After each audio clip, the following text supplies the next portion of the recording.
Now, the last couple of weeks in the Australian property market has been really interesting. We've seen auction clearance rates dip, we've seen supply of listings go up in areas like Sydney, and people are starting to think that maybe the gravy train has ended. Maybe property prices are finally going to correct and we're probably going to see a collapse of some sort. Well, here in this video, I'm going to share with you my thoughts on what's happening, share with you some data that's just come out, and from there we can make some decisions as to what we do in 2025. If you're interested in what my thoughts are, then definitely keep watching. Hey guys, my name's Ravi and welcome back to Personal Finance with Ravi Sharma. If you're new here, smash that subscribe button because I talk about real estate, personal development, and all things financial freedom. Now, the truth is you could get into property and hope for the best and you probably work out in the next 20 years. But a lot of us are so concerned with the short term, it usually wrecks us. I know there's certain people that I've spoken to 6 months ago that were expecting maybe rate cuts, maybe rate hikes, maybe the market was going to collapse. None of those things happened. We didn't see a rate hike, we didn't see rate cuts, and the market didn't collapse. Instead, the market went up. And now, 6 months later, they're trying to fight against the fact that property prices are moving faster than the rate that they can save in. That's why I make these videos. And I'll urge you to go and subscribe and watch some of the other videos. One, because it builds the credibility around what I say and why I say it. And two, it's going to keep you well informed ahead of the rest of the pack. Because in 2025, we will see inflation calm down. We also will see rate cuts. Now, what does that mean for property prices? Well, who knows? But let's dive into some of the data that's just dropped now. So this is the PropTrack Home Price Index for November 2024. National home prices reached a new peak in November following 23 consecutive months of growth. However, despite growth remaining positive, momentum has slowed. Although price growth has slowed, prices lifted by 0.15% in November, and the national median house value hit $800,000 for the first time ever. While housing demand has remained defiant to persistent affordability constraints, we've seen the pace of home price growth slow since earlier in the year. Now, my assumption is that a lot of people have been sort of sitting on the sidelines waiting because they expected rate cuts would have come through by the end of 2024. It's clear that it's probably not going to happen. Now what we're seeing is a lot of banks coming out and predicting that interest rates won't really cut till maybe Q2 or Q3 of 2025. Now what we can see here is the national growth rate monthly is 0.2%, capital cities at 0.1%, and regional markets at 0.3%. That brings the annual growth to about 5.5% across the board. If we go down and look at which markets are growing and which markets, more importantly, are stagnating, we can still see that Melbourne and the rest of Victoria is still lagging. And when you compare that to numbers like Brisbane or Adelaide and Perth, it just shows you the cyclical nature of these markets.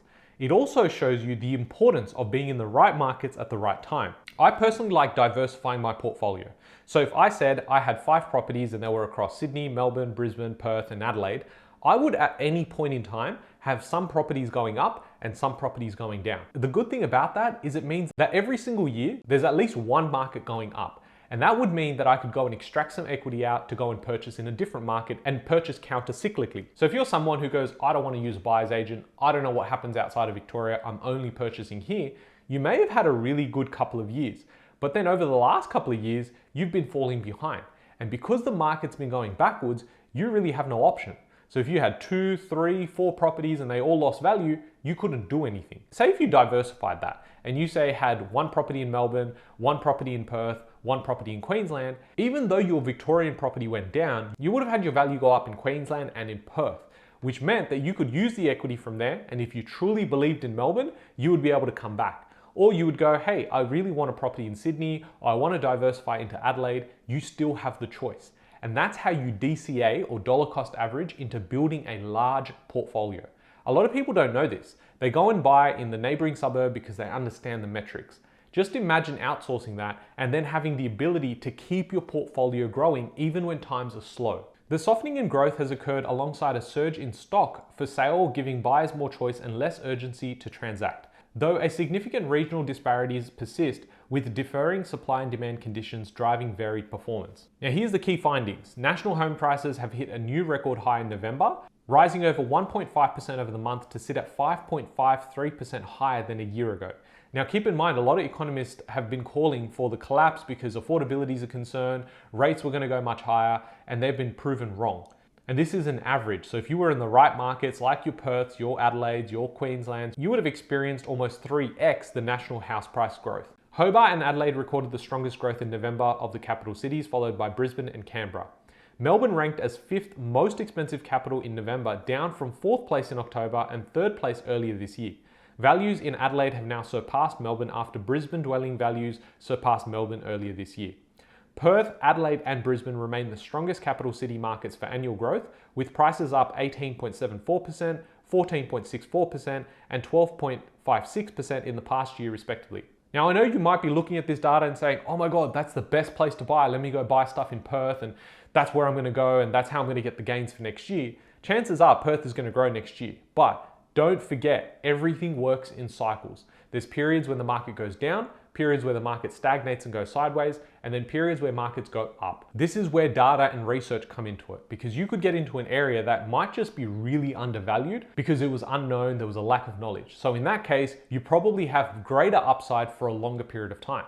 But you've also got to factor in that there's so many more sellers at that point. So if they bought at 500K and let's say it dipped to 450, if they went back up to 500, you might see those people now start selling. It puts downward pressure because there's more supply available.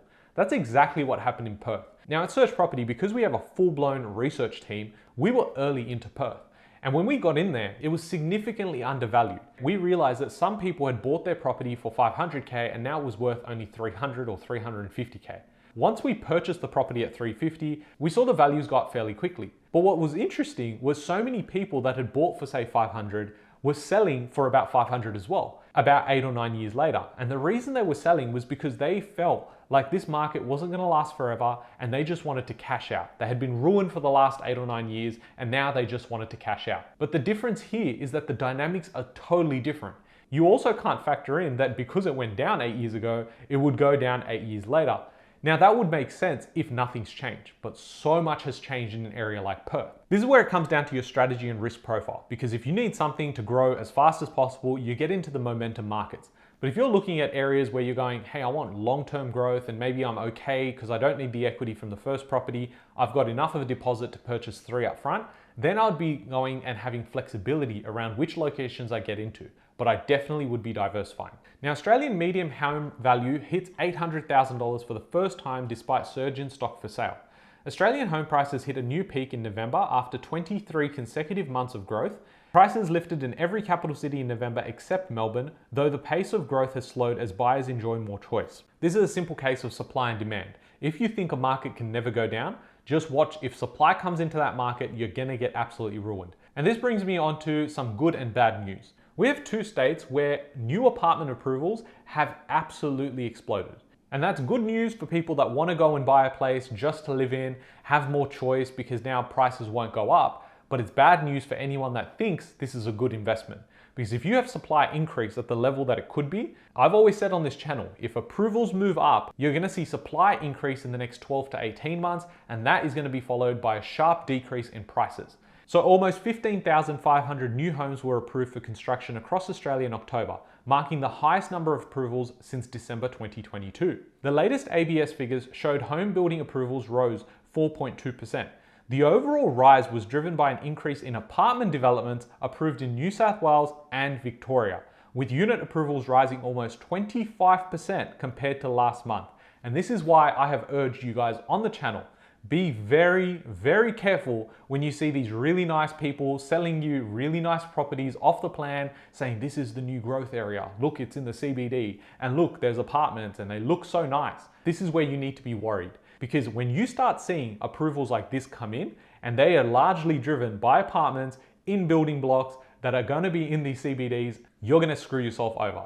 I know people that have bought in what would deem to be the second CBD of Sydney have absolutely been ruined over the last 5 to 6 years, have had their money go backwards, and the opportunity cost being missed, that we've had one of the greatest booms in Australian prices when it comes to property. And this is why I try and educate you guys so you can be protected from not just buying some dog shit apartment because it looked really nice online. Now this graph here just showcases what's been happening in the market over the last 10 years. And what we've seen is that although this rate of growth is reducing, we're still recording 5.5%. And when you think about all the doomsdays that came out and said the market's going to collapse because job seeker, job keepers all ending, affordability is a concern, rate hikes are coming in, it's going to ruin the market, this is where you need to zoom out. And when you zoom out, this is all you had to deal with. Was if you block out the noise, you didn't just wait for the media to tell you when to buy and when to sell. You focused on data, you teamed up with the right people, you would have purchased and made a lot of money over the last couple of years. If you really zoom out, over the last 10-year period, there's really only been 2 blips where we've seen prices fall. And again, I know this is the average, this is a summary of Australia, and this is why it's important that if you diversify your portfolio across Australia, you can start limiting the volatility that you experience in your portfolio. Now, price growth has leveled out in the capitals with regional areas leading in November. Annual growth rate in the combined capitals is about 5.5% and has outpaced the regional areas, which was just at 5.48%. But capital city buyers have been spoilt for choice with the surge in new listing volumes through spring. As a result, price growth has leveled out in capitals with regional areas leading in November.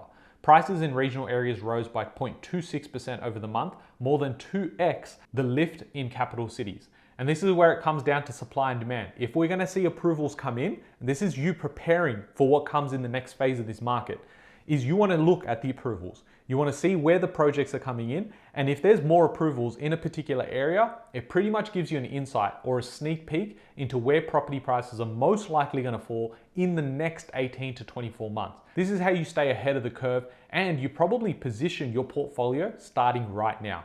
So if you need help with any of that, you need the strategy, you need to start structuring your loans properly as well. We've got a mortgage broking team that we work with, and they are absolute weapons when it comes to scaling up portfolios, and they only specialize in investment portfolios. So if you need your equity out from your principal place of residence to fuel this investment portfolio, then you can definitely reach out. I'll leave links in the description box below to not only search property, but also to refine loans, who are definitely going to be able to assist you, especially in 2025.